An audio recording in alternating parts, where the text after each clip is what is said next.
Welcome to the Driven by Us podcast, driving change in STEM and media within automotive and motorsport. This season, we'll be speaking to key figures and inspiring role models within the industry.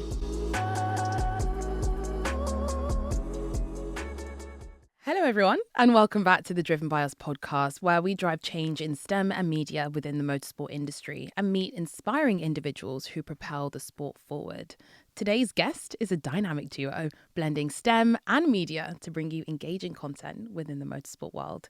You might know them as Maia on board, but please welcome Manon and Maia. Woo! Thank you so much for joining us. How are you both today? Hi, we're very good. Thank you for having us. Yes, we're very good. What does it feel like to be in this iconic location?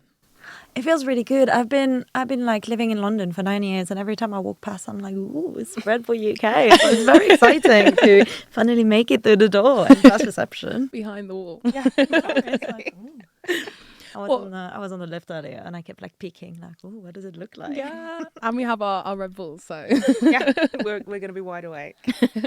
So, can you both share a little bit about yourselves and how your love for motorsports developed? You should go first because you got into motorsport first. Fair enough. So I'm Manon. No, I'm not going to tell my age. You know what? You can guess. I am French, as you may tell from my accent. I've lived here for 9 years, and I'm a video maker. I'm a video producer and editor in radio. This is like my, day job. My Clark Kent alter ego. And my love for motorsport started, I would say, it was in 2021 during the pandemic. First, I really got into the NFL during the pandemic because we were bored and we had Sky Sport. And then my best friend got really into F1 through Drive to Survive. And she was like, you don't have to watch the show. I'll tell you all you need to know. So she did that like PowerPoint presentation. And Love that. I really got invested in the storyline. Like, she's really good at storytelling, at like getting you like invested in, the characters of the sport. So I started watching, and that season was gripping. So it wasn't hard to like really get involved. Yeah. And gradually, I got my flatmate at the time into it. It's you. Oh, I was like, we weren't living together at that point. Oh, my flatmate.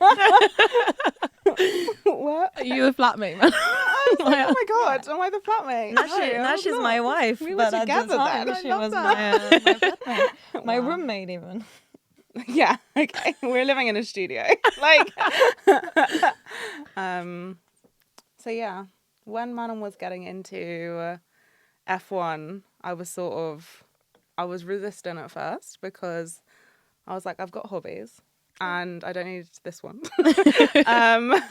But yeah, she kind of got more and more into it, and we had friends over and she was hosting watch parties. And when it's on in your house enough, you like start being interested in it.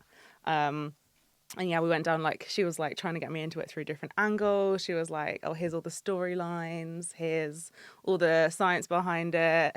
And yeah, eventually I was like, okay, yeah, it's really cool. And now I work for the Association for Black and Minority Ethnic Engineers, or AFBE. And I run a schools program for Mission 44.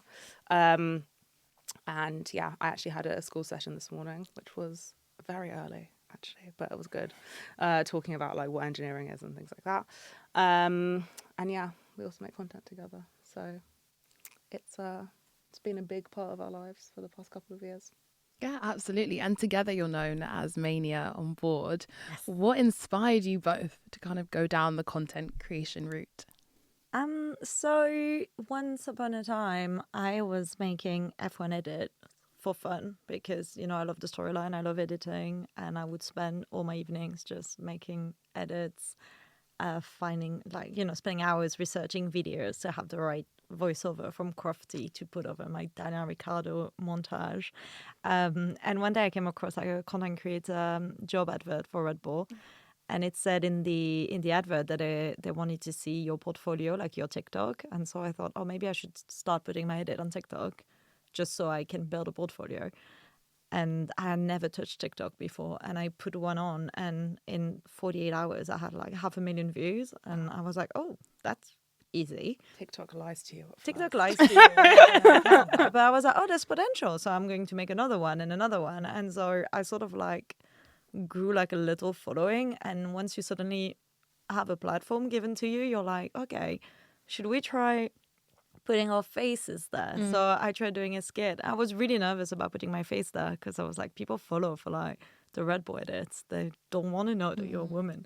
So I put a video when I was like doing a skit and nobody came for me to say I wasn't funny. So I was like, okay, people are nice. And then Maia was like, oh, can I do like an informative video? And I think you, at the time, you made a TikTok about the F1 drive at Tottenham Hotspurs. Oh, I did. That was your the first video you put your face in. Oh my God. And gradually we started sort of like mixing it up a bit. Like I'm never going to stop doing the edits because that's my passion. I love it. And, you know, you're very good at it. You are. and some of our series are really like flagship of our account. I don't want to take that away. But I think it's really nice as well that we've managed to like balance the content with our faces in. Because it's important to be in the space, especially as like women, especially as a woman of color for you. I'm just weird and boring, but you know. You're gay. It's okay. I mean, you can tell from looking at our account that I really rarely give my opinion. Like I will either play characters, and by characters I mean F1 cars, or just lip sync to. I don't really like talking. I'm not that comfortable. Yeah. Maia is the one that's like, will teach you everything you need to know about everything. I think that's awesome that you can kind of both play to each other's strengths, but you like the informative side, the STEM-based aspects of motorsports, and you can really get your hand into like the creation aspect of it and the media aspect of it. So I think it's so cool to see both of you play to your strengths. How long have you both been creating content for? It's like a year and a half. Wow. Now. January. We posted mid-January 2023. So like, you know, winter break, which I think is nice to start over with a new season. So yeah, we got lucky that as an account that really focused on Red Bull, we got 2023 to cover because I don't think we're ever going to see such dominance anytime soon. It was good fun for it a was season, fun. but yeah, I think it was great because everything we made was positive. It's like, oh yeah, it's been great all year, and it's cool doing other stuff this season, branching out a bit. Yeah, branching out into other disciplines, which has been really cool. And you both mentioned that you have full-time careers alongside the content creation. And one thing that I will say when I'm watching your videos is that the quality is always on point. And so I'm curious to understand, how do you balance both a career and being able to deliver content that is to a quality standard every single time? I think the key is I think at the beginning, everyone says, oh, you have to post so much, you have to post like all the time. I think now we've kind of reached a point where unless we have something that will add something, we don't say anything. Yeah. And it means that there's less pressure to like post every day. Like last season we were posting every day. Wow. And yeah, it was a lot. And you just have to like find things to say when there's not necessarily anything to say. So I think, that helps. And obviously like Manon has an eye for like framing, and sometimes my videos don't look amazing because I use green screen a lot and there's only so much you can do. But yeah, it helps because she could be like, don't film it there, it looks dumb. Like, or set things up properly, which is nice. And if I need something that's difficult to edit, she can do it. Yeah, I guess we're also lucky that we work from home a lot. Yeah. So obviously you're at home, something happens. Maia's like, oh, I'm going in the living room, I'll make a video. And I'm like, great, I don't have to do anything. So that's, helps. And I mean, whenever I do the comedy club, it's like a Sunday thing. So it takes my Sunday evening, but it doesn't affect my work. So lots of planning, I guess, around things. Yeah, absolutely. Well, it's incredible to see. You've both kind of spent some time trackside, which is incredible, traveling to different races and also curating content at the same time. Can you walk us through what a typical day would look like trackside for you? Yeah, I guess we haven't done like a whole day trackside for like F1, but like with Formula E, we do like proper like media days. Yeah. And so I guess that's as close as we've gotten to, doing a whole day. Like, I think with Formula E, we'd had scheduled driver interviews. So get up really early. They're always so early in the morning. I feel like we're always like the first ones there. Like in London this year, why were we the first ones there doing interviews? Like the drivers are half asleep. No, that's great. And yeah, we get up, we do our driver interviews, and yeah, they tend to be pretty early, and then we spend some time making silly little TikToks. Yeah, we would say, and then the racing happens. I do think we're at a point where everything still feels so new, and we feel so lucky to be there that I remember the first time we went to Formula E, it was in Monaco, and we had no idea what to expect. We were like really nervous because we hadn't met the Formula E marketing people, so we really wanted to make a good impression. And they sort of like left us at the Andretti garage for an interview, and then they didn't come back to pick us up. And I was like, oh, are we free to just make content in the pit lane? She was like, yeah, do what you want. And I thought, this is incredible, the level of access they give us. Like, they're not, they don't know who we are. We've never worked with a team of any motorsport. They don't know if we're not insane, if we're not going to go and try and go in the garage or just harass people or whatever. The They car. just trusted us there. Steal a And driver. was- Some of them are quite small. it was very exciting. I was going to say it's different in F1, but to be honest, when we did the media day in Zandvoort with Red Bull, they sort of gave us like our paddock passes and said, oh, we'll meet you there in half an hour. And I was like, well, okay, now we're like free to roam. And it's like Went for a little walk. I always thought that they would be a bit more like, be careful what you film, be careful what you post, be careful. But no, there's more freedom than you think, or that I was told, because everyone makes such a big deal about the paddock. Like, you can't know what goes on in there. It's very elitist. And then you get in there with your phone and no one stops you. Yeah. So, yeah, I mean, the F1, we did like interviews with F1 Academy drivers in Zandvoort, and it was really cool because we actually go into the F1 paddock, so we got to film interviews in the same place as the F1 drivers. I'd filmed interviews, and I mean, it was a bad place to pick to film interviews because the lighting was terrible. So everyone's videos from that day are not great. But yeah, I think the thing that I didn't really realise was how like rushed everything is. Like even in Formula E, you only have like 10-15 minutes with the drivers, which is like not a lot of time at all to get maybe 2 videos out of it. And in Formula One, I don't know what it's like in Formula One. I bet you get like 5 minutes with them. But even with F1 Academy girls, we got like 10 minutes, and then it was like in and out. Like, we've got to go. They've got another thing because everything's so slotted together. So I can imagine that a lot of planning and preparing goes into, conducting these interviews with a driver. Is that the case? If you know that you only have like a set amount of time, it should be. Yeah, and or is it that you wing it? And I think that's amazing. With both series, Formula E and Formula One, you have to tell them in advance what you're going to do. You have to send the questions in advance so basically your entire interview needs to be written down ahead of time, and so you have to have an idea yourself of how long it's going to take. I don't think they would necessarily rush you. I mean, we got rushed at Formula E when we interviewed Zayn Maloney, but that's because we were just having a proper chat. At the end, I was like, oh no. And he was late because his plane had been cancelled, so it was nobody's fault. But yeah, you absolutely need to have pre-planned what you're going to do. You can't show up and go, oh, where am I going to put my tripod? Where am I? You need to like really worry about it ahead of time, and you need to be able to explain to the driver really quickly what the concept is. To you barely have time to introduce yourself, which is, it's a bit stressful because it's like, hey, we make silly videos, so get ready for a silly concept, and they look at you like, okay. It's quite fun. It is fun. Well, props to the drivers for just kind of going along with it, right, and just being thrown into I guess comparatively, I think at least we're not making them do like super heavy stuff generally. And actually, although to be fair, when we went to Formula E and I asked the drivers to like walk me, like go, like imagine they were doing a lap and like talk about the actual driving, and they're like, oh, this is fun. Like, look at us talking about driving.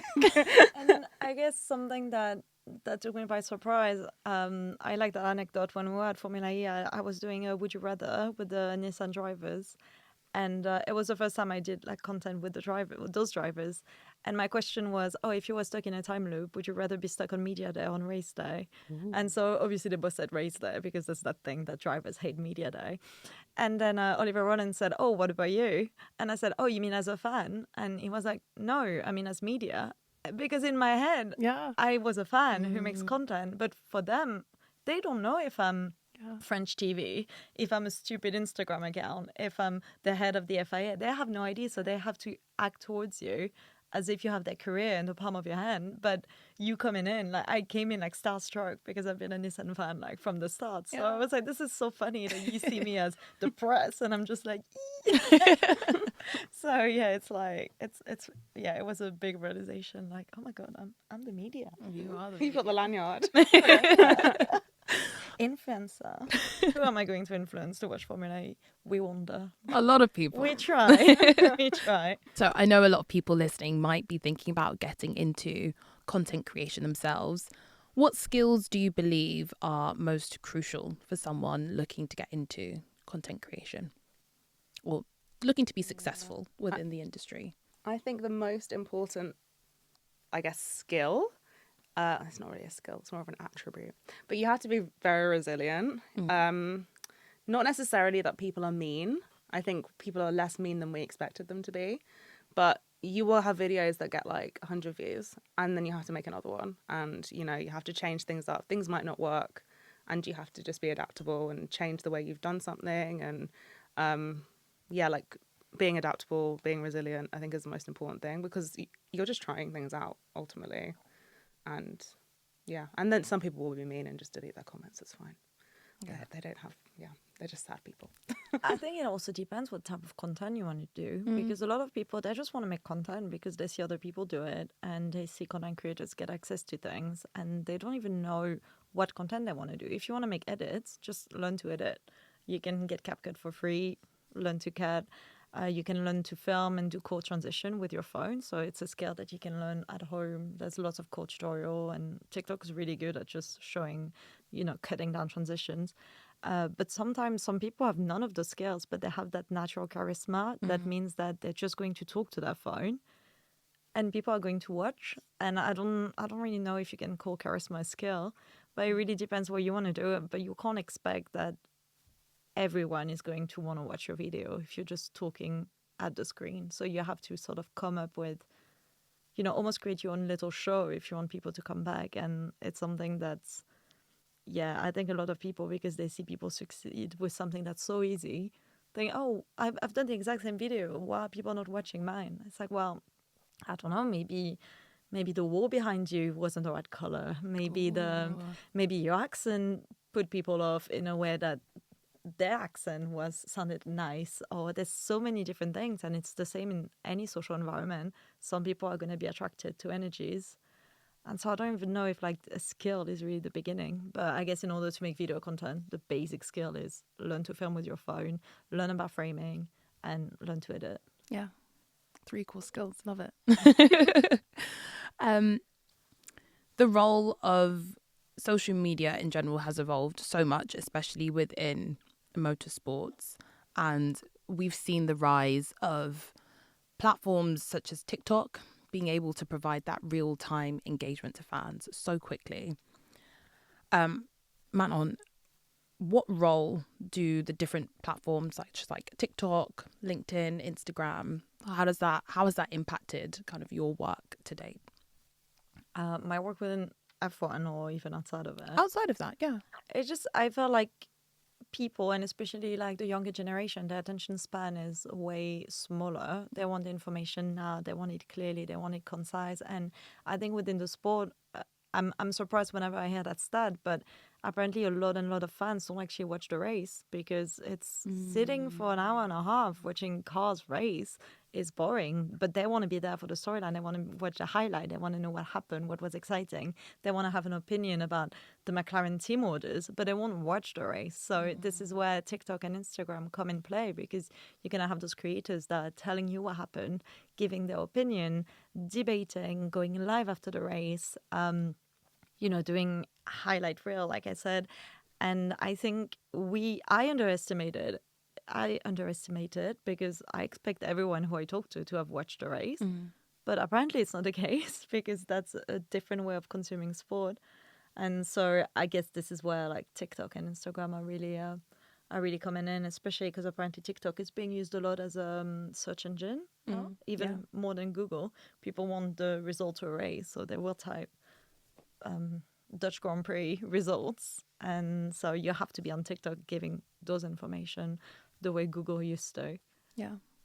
And have you found that within your career in videography that you've had to learn how to adapt quickly to these different platforms and even just the way in which you're engaging with different audiences depending on what platform you're using? Yeah, definitely. I mean, like the sudden like appearance of vertical video as opposed to landscape video. Like it used to be TV, it used to be 16:9, it used to be 16:9 being the ratio for those who don't know what I'm talking about, like the format of your video landscape. So YouTube and your TV and your cinema, it used to always be landscape. And then when smartphone came about, when Vine appeared, I sound sold. When TikTok, Instagram Reels. Reels. You're not old. Technology just moves quickly. Yeah. Because I felt like it was Vine, then TikTok, then Instagram went from being picture only to catching up with videos. Suddenly it's all about vertical video. Suddenly you need to subtitle all your videos because a lot of people just scroll without sound in bed at night, sleeping next to their partners or hiding from their parents. So you need to make sure, people are going to watch your video without sound. How do you adapt to make your editing engaging, to make the topic interesting, even if they can't hear the voice of the person, which makes it, almost easier for like visual comedy. Like a lot of creators, especially in the F1 space, they do a lot of like mute reels, like where it's just a funny action with a funny music, but you don't need to hear. There's no words. Because a lot of people, especially also because not everyone speaks English in this space, so it makes it really accessible to like a wider audience. But you always have to adapt. Like now Threads is out. We don't know where Thread is going, but we know where X is heading, and that's in hell. So you have to sort of like keep an eye on all the platforms and see where does video take space, where do I have a place, where do I need to post my videos to make sure everyone sees them and stay relevant. Question for you both, and kind of shifting gears a little bit into kind of your personal experiences.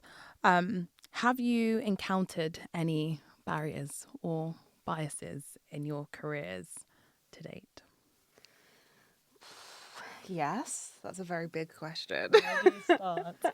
Don't like that sigh at all. no, sorry. I'm just like, which biases should we talk about? We've got them all.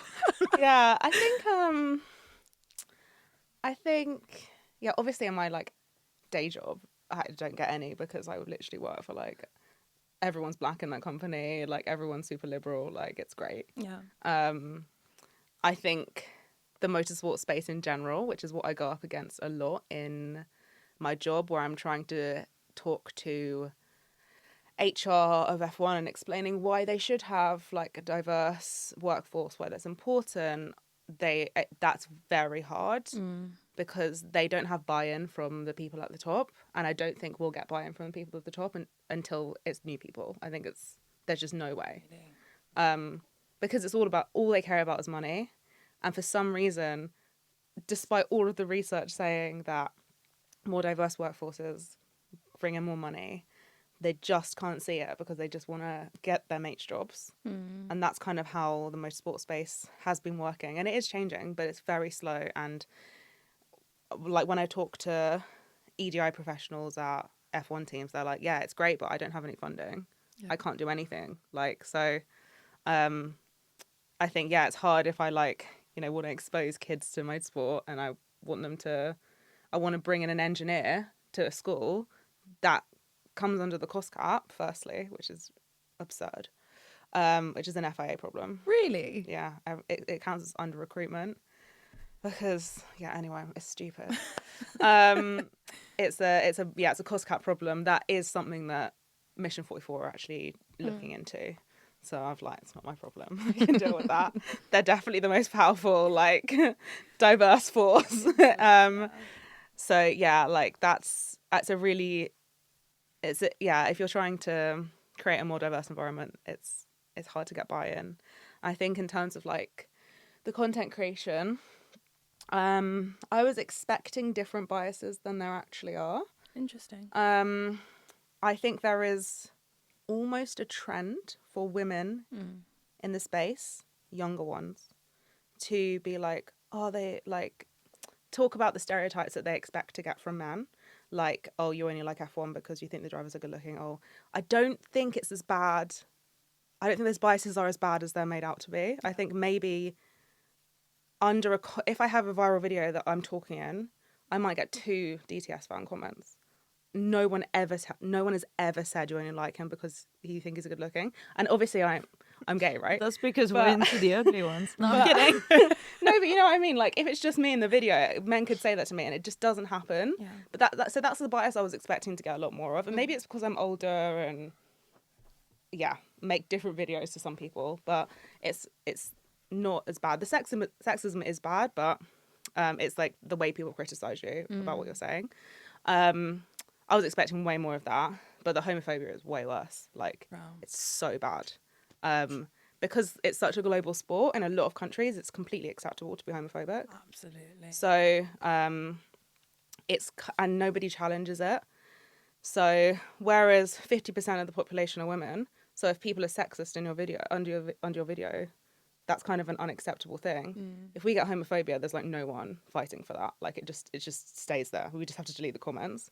And it's like, it's so bad. Like, it's like, we have to decide whether to post a video because we know we're going to lose 500 followers.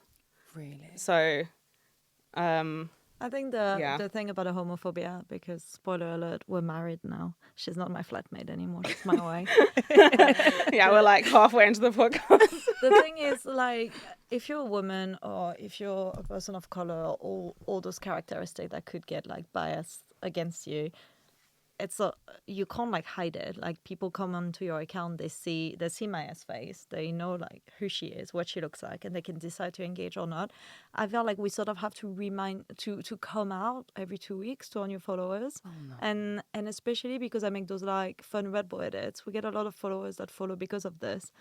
So then they realize we're women and they're like, we might lose followers. And then they realize we're a couple of women, and then it doubles the amount of unfollowers. And like, we've had one of our peak unfollow on the day of our wedding, which is like, guys, which we were expecting, to be fair. Yeah, but it's almost like, oh, you're getting married. Like, there's so much fun content to make. Like, we did a shoey at our wedding. We had cardboard cutout of Max Verstappen and Daniel Ricciardo to like get pictures with our guests with, and we thought, oh, that's fun content to make. But we're not allowed to because people unfollow, because you're reminding people that, you're sinning in public, Yeah. And it's like, we've had some like really harsh comments, which, you always think, oh, you live in the UK, it's liberal, it's fine, you can live your life, it's legal. And then you like sort of bump head with someone who's like, you need to put in your bio that this is an 18+ account if you're going to be gay in public. And you're like, what? Yeah. Oh my goodness. Or people calling us a natural, or saying like, think about the children. I'm like, we barely ever mention that we're together. Yeah. We never kiss on our account. We're so tame. Yeah, it could be much worse. Well, yeah, we could make it worse, but then we lose like, I feel like it really like affects our growth. And it's a bit unfair, but also like, we chose to make content in Formula One. We could have like picked, I don't know, Drag Race. So this is such a stereotype. I don't know what lesbians like watch content about, but yeah, It's I not think Formula One. it is like it's one of the situations that like feel lonely, because I feel like when you're facing sexism, like, there's so many girls that are doing like girl power TikTok, like, oh, tell me what your RS is. Like, it's almost become like private jokes. Yeah. But we haven't reached that stage with homophobia because so few people are actually experiencing it. Yeah. That people don't really see it as a problem. And people are so surprised when we send them the screenshot of the homophobia. They're like, where is it? I'm like, well, it's not there anymore because that person's been blocked. Yeah. But we do get them. And most of the time it's silent and follows. But it is a bit gutting when you work so hard to build, to build an account. And then just because you happen to remind people, oh, we're not besties. Then they leave. It's like, really? That's all it Yeah. takes? Like, my content is still as good. So, yeah. That's the one. biggest That's a bias. one. Yeah. No, But no. it makes us feel like we have to stay present and visible Yeah. because it's a problem. Yeah. And so it's sort of like there has to be a first, almost like a first That's gay what I was couple in gonna the say. space. And Yeah. Shocking. it's So- us. But raise visibility and Yeah, for exactly. the future. Yeah. And you know what? Because I've always said it was like exposure therapy because we attract a lot of followers through our edits, through our content that is not gay. And then they're like, oh, I follow those girls, they're really cool. And then I realize we're gay. And it might be people who've never seen a gay person that's cool. Yeah. And suddenly they're like, oh my God, that cool content creator that I like happens to be gay. Maybe some gay people are okay. So if we convince like 10 people to be okay with like, you know, gay fans, then it's a win. Yeah. Yeah. So We're getting there slowly. Yeah. We do a lot of work with Racing Pride, who are amazing. We Yeah. love them. You were at McLaren yesterday with Racing Pride. I I was. spoke to McLaren today with Racing Pride. And I actually said to them, like, they had the Racing Pride sticker on the steering wheel for Pride Month. And I was literally like, at the end, they were like, oh, have you got any questions? And somebody said, like, what can we do? And I was like, you put this, like, Racing Pride on the steering wheel. You made Lando Norris walk past into Racing Pride, like, every single, like, he's one of the biggest faces in the sport. Yeah. The fact that he didn't have a problem with that, whether he did or not, who cares? Like, it's huge. Yeah. I doubt he'd had a problem with that. He's like a 20-year-old Gen Z, I'll be fine. But, like, there's, like, the fact that McLaren did that is huge. Yeah. Alpine also does, like, some very visible things. But none of the other teams are taking that risk because their sponsors all come from countries where it's illegal. Like, that's kind of the problem, so... yeah.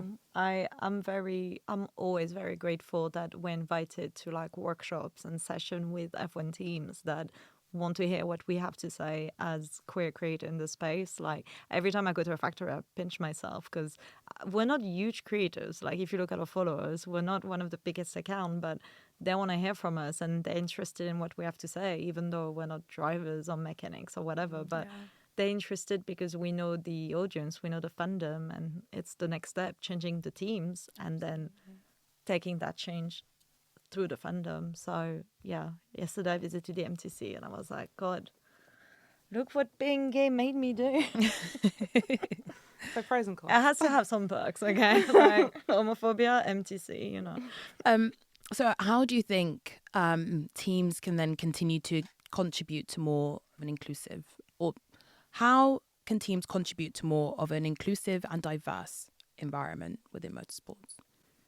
I think that they're the key to everything. Like, you know, we can do so much and we can influence some people, but ultimately and it's not even the teams, it's the drivers, until every single driver, They need to speak up. yeah, Because speaks up. you're rarely going to meet a Lewis Hamilton fan who's a bigot, you know, because Lewis Hamilton is so outspoken about, you know, LGBTQ plus issues, about race issues, obviously, that like, if I meet a Lewis Hamilton fan, I know that they won't like hate me for my identity. But there's a lot of, for example, like Red Bull fans who use Max Verstappen as an excuse to be rude. And we are Max Verstappen fans, and we do not believe that Max Verstappen would hate us for who we are. So for people He's to actually sort a of very like, quiet ally. yeah, like for people to sort of like use him and use what they think he's like, and maybe the influence of his dad or whatever to say, oh, Max Verstappen would hate you or whatever. I'm like, you can't say that. And all we would need is for Max Verstappen to one day like talk about, Just you stick know, a little he's rainbow a on gay his helmet. friend Teeny or tiny have- sticker. yeah, just say something about He doesn't even pride. have to know. Do it when he's in the car. And also, Max Verstappen does not care what people think about him. Like, it wouldn't hurt, like, his brand to just be like, yeah, I've got a friend, he's gay, he's nice. Moving on, you know? Or just saying, like, happy pride to those who celebrate. Just, you know, just saying something to show, like, where you stand. Just I so think that... it's hard, though, because obviously drivers are individuals, right? And they're representing the team. So the team would have to have a campaign that they would have to get them involved with, which, yeah, it's hard. And I think, obviously, Lewis, he has, like, personal experience of being a minority in a space. And you just can't imagine it if you've never experienced. If you're, like, a straight white man, why would you care? Yeah. Because no one's ever told you to. And I think there is, like, a problem that no one's ever told them, which is insane. I But think yeah, you only care if you've got like empathy towards your friends who experience it. And I think, for example, Sebastian Vettel, he got really, like, he turned into that massive ally. And I think a lot of it was from watching Lewis go through like so much shit. Can I swear? Like, We'll bleep it out. it's If fine. Watching Lewis, it's mainly, I mean, a lot of it I think was, well, from growing up. Now he's in his 30s, but also watching Lewis go through like, those like weird questions from the journalist that he himself said wouldn't have gotten. And we've seen him like stand up for him. We've seen him like wear those like really cool t-shirts for a lot of different causes. So I think I think it comes from that empathy of like watching Lewis go through it, because until Lewis had to go through it like visibly, it never crossed his mind that it was a thing that happened to like non-white drivers. So yeah, that's why it takes like drivers wanting to like speak up, and that's what we saw, I think, during Black Lives Matter in motorsport. That some backed up Lewis and some others were like, oh, it's a sport, let's not talk about politics. And this is where the empathy versus the brand deals and come I into play. actually feel like the problem is that no one called up, like, I guess at the time, like, Racing Pride wasn't a thing, Driven by Us wasn't a thing, like, there was no partnerships with, now if that happened, like, say there was something like that, it would be like, we'd be calling up HR like, what, has anyone talked to your driver? Has anyone, like, because no one talked to those drivers. Yeah. I'd talk to those drivers, that'd be hilarious.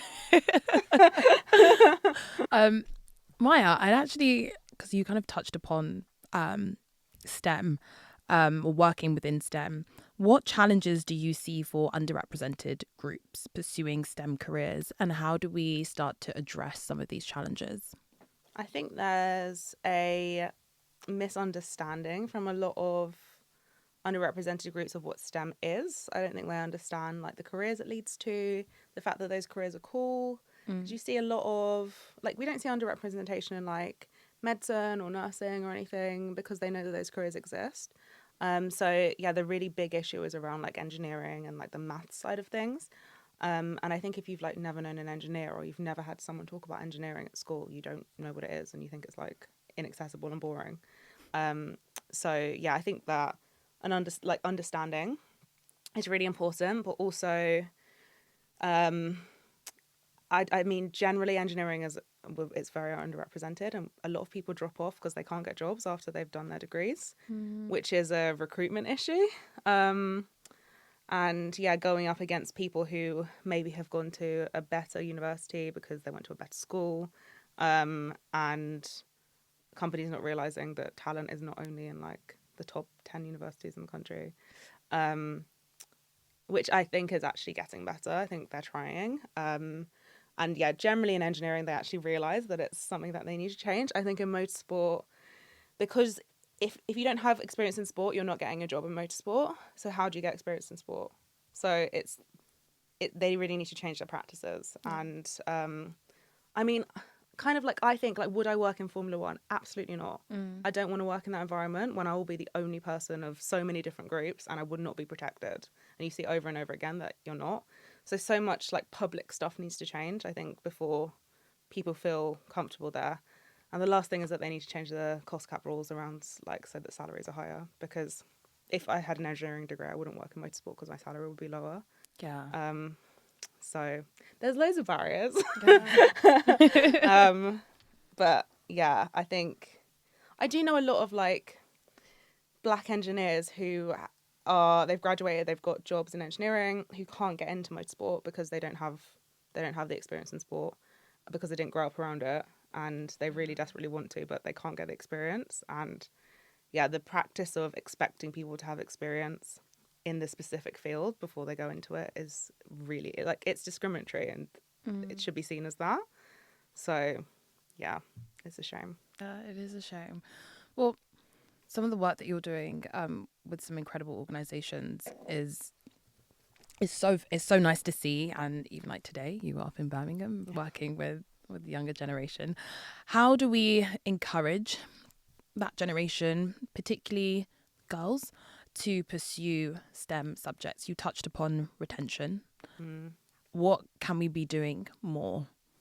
I think there's a lack of, it's just understanding, right? So like yesterday I did like a data analysis workshop, which sounds so boring. That's fun. But yeah, I'm a we're all data nerds. But you know, like I did it by like playing a commentary of Corley and asking them to write down every time the commentator mentioned like numbers, and it's absolutely full of like STEM, even just like watching sport. Yeah. And then they like understood, oh, like when I do graphs and maths, like it's actually got relevance. And I think, the curriculum's terrible. So that's a problem. But yeah, I think exposing them to actual STEM careers as early as possible before they make decisions, before they have misconceptions. And I mean, for women, it needs to be like a cultural shift that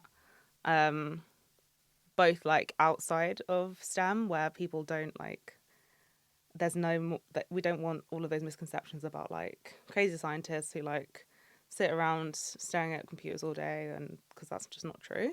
And also from within like the STEM space, I think there's still discrimination that goes on where, without meaning it, I don't think people necessarily mean to do it anymore, but they will, I think, undermine women and people of colour and have lower expectations of like where they can go, and I'm sure that affects retention because you're less likely to get promoted and things like that. So there's so much. It's really hard. But yeah, no, if I had a kid, I would just like expose them to actual ways that STEM is useful, and then they can make up their own mind, right? But I love that exercise that you did. It kind of makes data or STEM subjects a bit more creative and more relevant, and tying it to something that they'll actually understand and use in their day-to-day. So that's a really cool exercise. I know. I was like, oh my God, this is such an experimental lesson. Like, this could go really wrong.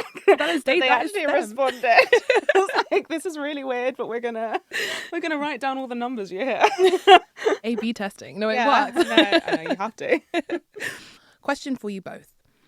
How do you see the role of content creation evolving over the next 2 to 3 years?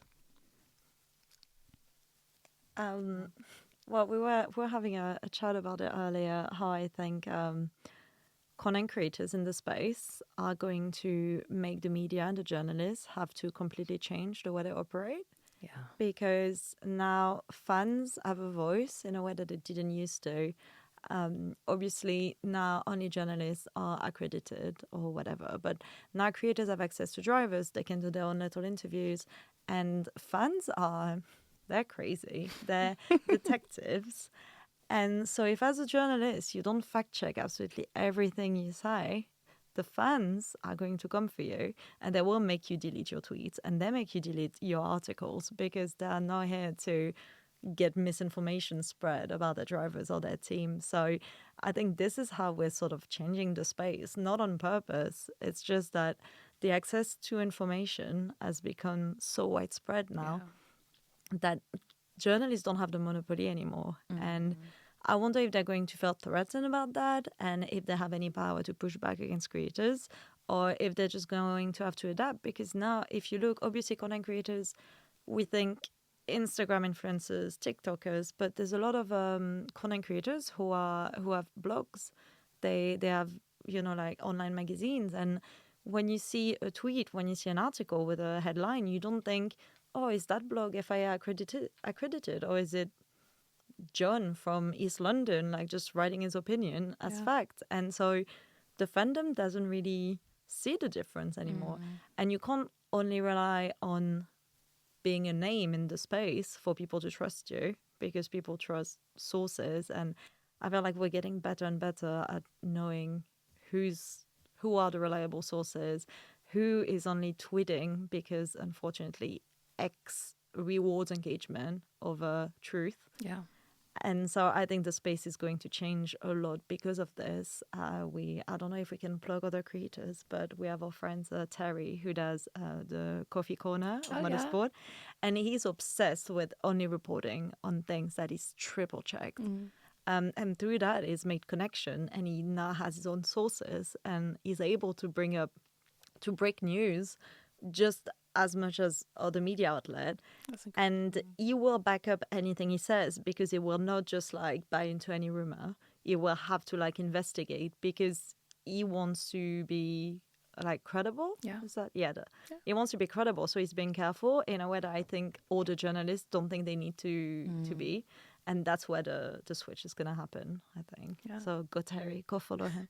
But one more question before we wrap up, and kind of looking forward and maybe looking back, what do you hope your impact will be on the industry? Hopefully it's just a bit better. I think, I hope that we can get to a place where everyone feels like they're welcome. Everyone can do what they want to do as long as they're qualified. And that, everyone kind of has like an equal voice. And I think we're trying. We're getting there. You are. Yeah, I do think I take a lot of pride in the fact that when you look at us as content creators, we're very small, we're growing very slowly. But thanks to starting this account, we now have access to places that actually make changes. So repeating the fact that we've been to four F1 factories now, Amazing. talking to the teams, talking to marketing teams, the managers, the head of comms, about what to do to make it better for the LGBTQ plus community. Because of being content creators, Maia has met the people that led her to now having the job that she now has, where she's getting more minorities into the sport. So maybe we're not really changing it much for the fandom as quickly as we would want to, but we're visible, and behind the scene we've like not invested, we've like, entered via the back door of F1. Infiltrated. Like, people look at us at our account, they're like, oh, 30K followers, they're nobody. But mate, I've infiltrated several F1 teams. I've been in some rooms with some important people. And thank you so much for kind of the work that you are doing. It's so inspiring to see. We can never complain about going to an F1 factory. No, who wouldn't? It's fun. Except Alpine, it's in the middle of nowhere. No, Alpine's lovely. We love them. We love them. They're amazing. But it is scary to get there.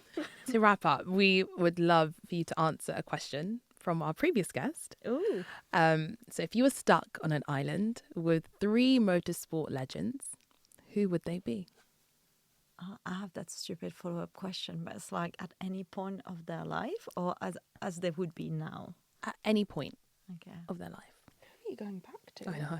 No, I had a really bad idea of like, oh, if I want to like meet like Senna, is it like peak career Senna, or is it a weird version of what he would be like now? And I'm like, sorry, I don't think it's that deep. Is three. Okay, sorry, cut that. Three motorsport legends. How do you define legend? If we think that legend. Yeah, it's. If we're talking retired drivers, Daniel Ricciardo. I'd love to meet Sebastian Vettel, and I think he would be very resourceful on an island. Yeah. It's true. Yeah, is it Honey. survival? I don't know. We had to think about that. He would take the bees. We would get like honey for free. Who's gonna like go fishing? I don't know. You pick one. Oh, do we have to share them? No, you can do separate Oh, ones. 3 each. Okay. So Sebastian Vettel. Who else do I like? How long do we have to be on the island for? Scott Speed. And Spider. Is that a factor? I think I could like handle Daniel Ricciardo for like an hour. I'd be like, can you stop talking, please? Oh. No, I'm kidding. I would have maybe like, I would love like Bernie Collins. I think that would be really cool. We're not just talking drivers. Motorsport legend. That would be fun. Yeah. I think I'd have to pick Lewis. Yeah. I think he'd have so many stories that from just like everything he's done, even like the fashion world stuff that he's done. Like I want to hear everything from the Met. I want like all of that information. I think that would be so cool. And I've only thought of 2 as well. Let's take one each from each other's. I'll take Jonathan Whitley. I think his job is really cool. Okay, that's not why she's picking Jonathan. No. Just go with it. I'm thinking Jonathan Whitley because like he's very well known for like how he always gets Max out of trouble with the stewards. and so he's giving like lawyer of F1, Yeah. and that's why I would want to meet him. Yeah. I mean, properly. I can't think of another one. I think he's very underrated as well. I'd probably have Susie Wolf on there. I don't know. There's something about Oh yeah, but I feel like she's someone you could like realistically meet. So Yeah. you're like, I'm trying to make For this like some. people I would never ever meet. Well, you should pick the dead people. Yeah, I can't think of any dead people. Okay, sorry. I'll have Senna. Senna. Yeah. Good choice. Good Yeah. choice. I would love to speak to Senna today and be like, what would you think of the state of F1 now? Interesting That would question. be very interesting. I don't know how that would work, but I'd love Senna and Lewis on an island. Actually, that'd be fun. And me and Bernie would just watch them. Strategy analysis. Yes. that's a good mix. Yeah. Before we finish, could you leave a question for our future guest? And it could be anything: personal, motorsport related, life related, hobby related, anything at all. Do you have an idea? No. Oh. Do you? Damn, I was hoping you would. We knew that we'd have to do this, and we did not discuss. Oh, sorry. Do we know who the next guest is, or? No, we're not. Okay. We're not meant to know. That's the point. Okay, cool. I guess. Oh, I thought of one. But go on. Well, go for it. Okay. If you became the team principal of any F1 team, what would be the first thing you would change? Love that. That's a great question. Yeah, no, Well, I'm thinking. Yeah, me too. You've got me. Probably the drivers. Depends which team it is.